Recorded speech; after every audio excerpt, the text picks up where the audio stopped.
On the 11th of November 1999, a behemoth of a ship slowly steamed into the port of Miami for the very first time. She was no ordinary vessel. At 137,276 gross tons, Royal Caribbean's newest flagship, Voyager of the Seas, was the largest passenger ship ever built during the 20th century and was the culmination of passenger ship design and technology up to that time. Ever since the mid-1970s, Royal Caribbean International had been on a mission to insert themselves as the best contemporary cruising company in the world. They had launched some of the most well-known, innovative, and indeed largest vessels yet seen, such as the Sovereign of the Seas in 1987. In 1999, their Voyager Class vessels began to enter service. They were, as stated before, colossal in scale. Just a few years earlier, Carnival Destiny had entered service as the first passenger vessel to break the 100,000-ton mark, as well as becoming the first cruise ship to surpass the size of the largest ocean liner yet built. In May of 1998, just 2 years after Carnival Destiny's entry, Princess Cruises' Grand Princess entered service with a tonnage of about 109,000. Now in late 1999, Voyager of the Seas took the title, being almost 30,000 tons heavier than Grand Princess. With large size comes expensive space to work with. The company implemented features never seen at sea, most notably an ice rink called Studio B, a rock climbing wall, and what the company calls the Royal Promenade, which was the largest single room at sea. Over the next few years, 4 more Voyager-class vessels entered service. Explorer of the Seas in October of 2000, Adventure of the Seas in November 2001, Navigator of the Seas in November 2002, and Mariner of the Seas in November of 2003.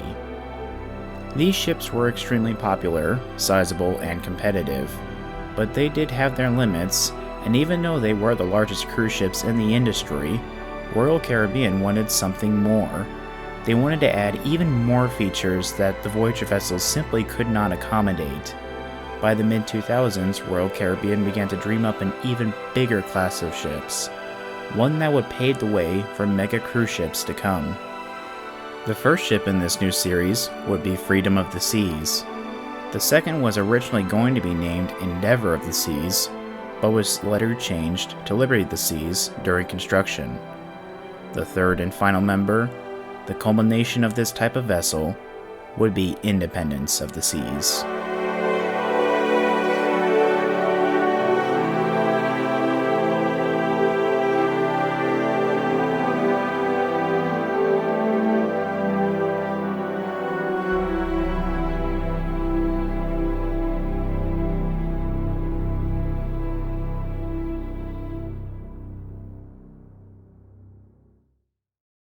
On its face, the Freedom-class ships are, in many ways, enlarged Voyager-class ships.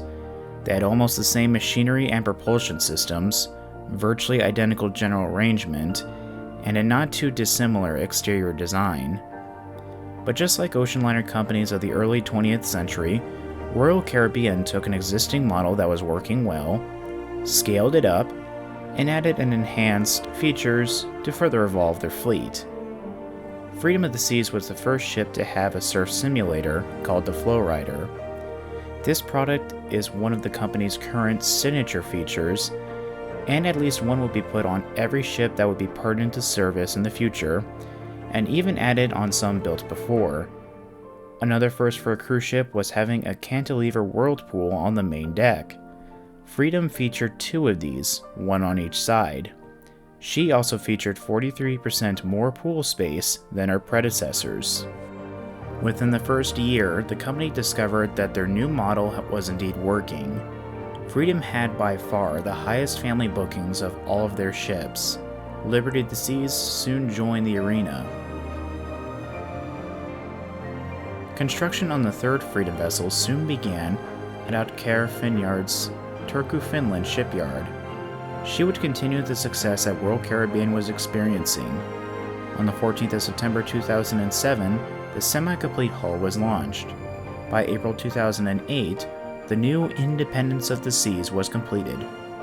At 1,112 feet in length, she was the longest of her class, and at 154,407 gross tons, she joined her sisters as the largest passenger ship ever built, even surpassing the newest ocean liner in service, the 148,000-ton RMS Queen Mary II. Royal Caribbean was very pleased with these new ships. In March of 2008, just before Independence was completed, they signed an agreement with the Finnish shipyard to build a fourth Freedom Class vessel. But because of two separate future Royal Caribbean projects, this vessel never saw the light of day. On April 30, 2008, Independence of the Seas was christened and, several days later, departed Southampton, England on her maiden voyage. Independence continued to sail out of England for a season before heading to America to cruise in the Caribbean. On May 22, 2014, Independence was arrested by port authorities while docked in the port of Ålesund, Norway, for non-payment of fees. The company was quickly notified by the captain, and within the hour, $600,000 was transferred over. She was then allowed to leave. In December of 2017, whilst on a 5-night cruise out of Fort Lauderdale, Florida, 337 passengers became ill with a form of norovirus. Following the cruise, Independence underwent a deep cleaning. Several months later, in April of 2018, Independence entered dry dock for an extensive refurbishment. Some notable additions were the first trampoline park at sea, known as the Skypad, as well as several water slides where the miniature golf park once was, a laser tag room, and the addition of more cabins on the forward superstructure. But the most striking, and in my opinion most awkward change, was that of the funnel design. Because of the implementation of even more strict admission regulations, additional machinery had to be placed either side of the funnel. The bulky structures were then covered over to act as mere extensions of the original funnel. As of the making of this video, Independence of the Seas is continuing to sail for Royal Caribbean International out of Port Canaveral, Florida, mainly on 3 to 5 night cruises into the Caribbean. Independence of the Seas became one of my favorite cruise ships as a child after watching the cruise ship episode of the show Big, Bigger, Biggest, and I was certainly excited to finally have the chance to build her. Even though she is not the biggest or newest today, she is still a huge hit with passengers thanks to her great design and use of space. She, like her sisters, paved the way for future mega cruise ships, including the largest class of passenger ships ever built to date, the Oasis Class. It is safe to say that without the success of the Freedom and indeed Voyager classes, there would be no Oasis Class. Such skepticism about how big is too big was a very real worry for cruise companies from the 1980s through to the early 2000s. Ships like Independence of the Seas showed that bigger, though challenging in development, do work and bring forth so much that was thought to be impossible. Remember, she was tied as the largest passenger ship ever built in 2008. Now, just 14 years later, she is all the way down as the 27th largest. In 2006, Royal Caribbean President Adam Goldstein said this regarding the future of the company and the success of her sister, Freedom of the Seas. Ships are always going to get larger. Historically, they always do. I don't see a break in that trend.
gotta understand that we get one chance